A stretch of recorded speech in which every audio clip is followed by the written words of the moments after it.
Manalig ka at hindi ka mapapahiya. Ako po si Father Fiel Pareha at ito po ang ating segment, ang Daily Devotion, na kung saan tayo po ay magdarasal, magbabasa at magninilay kasama ng salita ng Diyos sa buong taon. Manalangin tayo. Sa ngalan ng Ama, ng Anak at ng Espiritu Santo. Amen.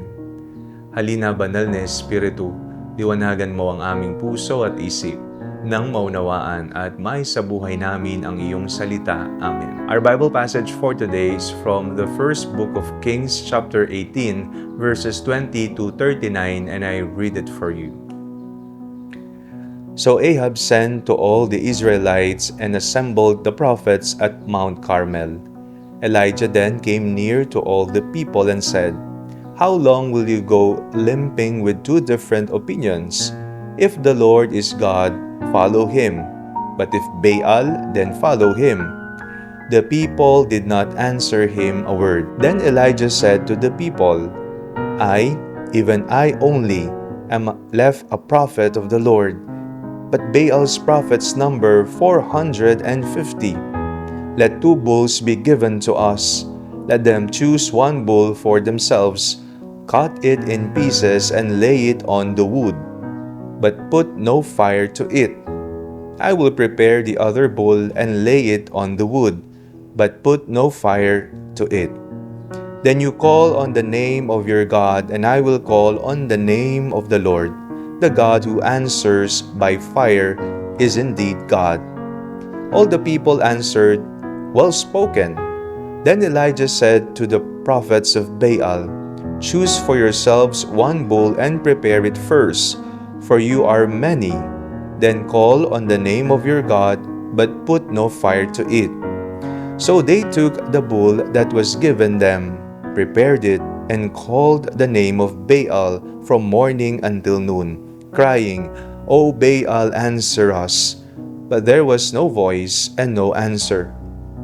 They limped about the altar that they had made. At noon Elijah mocked them, saying, "Cry aloud, surely he is a god. Either he is meditating, or he has wandered away, or he is on a journey, or perhaps he is asleep and must be awakened." Then they cried aloud, and as was their custom, they cut themselves with swords and lances until the blood gushed out over them. As midday passed, they raved on until the time of the offering of the oblation, but there was no voice, no answer, and no response.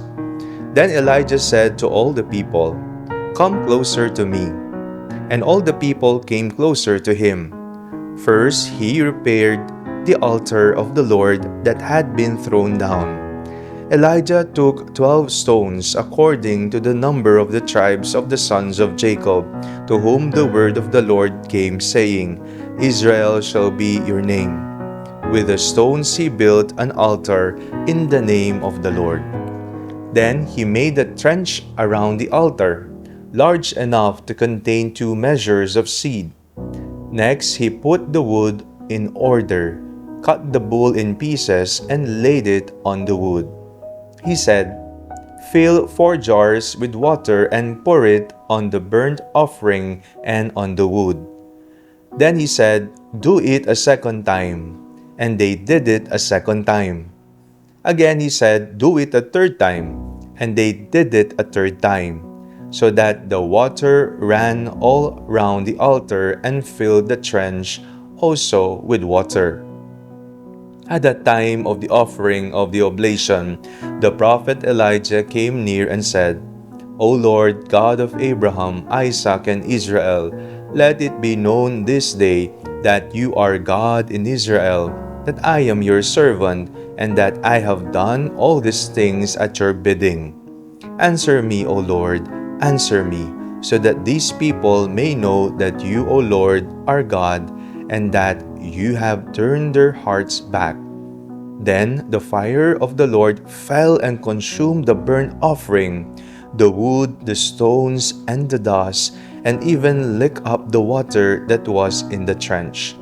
When all the people saw it, they fell on their faces and said, "The Lord indeed is God, the Lord indeed is God. Isipin mo kung hihiling ka sa Diyos ng mga bagay na tila imposible. Isang tao na may malubhang karamdaman na biglang gumaling. O kaya naman isang pamilya na baon sa problema na muling nagkaisa. O maaring taong matagal nang nawala ng pag-asa na muling nakatagpo ng direksyon sa buhay. Sa paningin ng tao, maaring sabihin nating imposible ang mga ito. Ngunit para sa Diyos, walang bagay na hindi niya kayang gawin. Sa ating pong pagbasa ngayong araw, nakita natin ang katapangan ni Elias sa bundok ng Carmelo. Nagharap ang propeta ng Diyos at ang mga propeta ni Baal. Habang ang mga propeta ni Baal ay sumigaw at nanalangin ng matagal, walang nangyari. Ngunit nang dumating ang oras ni Elias, ipinabuhos pa niya ang tubig sa handog upang lalong maging imposible na ito ay magliyab. Sa isip ng tao, wala nang pag-asang masunog ang altar. Ngunit nanalangin si Elias nang may buong pagtitiwala sa Diyos at agad na bumaba ang apoy mula sa langit at tinupok ang handog, pati ang kahoy, bato at tubig sa paligid. Sa sandaling iyon, nakita ng buong bayan na buhay ang Diyos na kanyang pinaglilingkuran. Minsan parang nasa harap din tayo ng sarili nating bundok ng Carmelo. May mga problema tayong hindi natin kayang lutasin, mga pangarap na tila napakalayo na, at mga sitwasyong parang wala ng pag-asa. Madalas po tayong matukso na mawalan ng pananampalataya dahil hindi natin agad nakikita ang sagot. Ngunit ang paalala po sa atin ng salita ng Diyos, manalig at hindi ka mapapahiya. Ang Diyos na kumikilos noong panahon ni Elias ay siya ring Diyos na kumikilos hanggang ngayon. Maaring hindi laging ayon sa ating inaasahan ang kanyang paraan, ngunit hindi niya kailanman binibigo ang nagtitiwala sa kanya. Kapag tila imposible na ang lahat, huwag nating sukatin ang ating sitwasyon ayon sa ating kakayahan. Sukatin natin ito ayon sa kapangyarihan ng Diyos. Ang ating pananampalataya ay hindi nakasalalay sa laki ng problema, kundi sa laki ng Diyos na ating pinananaligan. Kapag po ang tao ay nakarating na sa hangganan ng kanyang kakayahan, doon pa lamang nagsisimula ang walang hanggang kapangyarihan ng Diyos. Manalig ka sa Kanya, sapagkat ang nagtitiwala sa Diyos ay maaring masubok, ngunit hindi mapapahiya. Manalangin tayo. Panginoon, palakasin mo ang aming pananampalataya, lalo na sa mga panahong tila imposible ang aming mga pinagdaraanan. Tulungan mo kaming magtiwala sa iyong kapangyarihan at katapatan. Naway makita namin ang iyong pagkilos sa aming buhay at maging patotoo kami sa iyong kabutihan. Sa ngalan ni Jesus na aming Panginoon. Amen. Sa ngalan ng Ama, ng Anak at ng Espiritu Santo.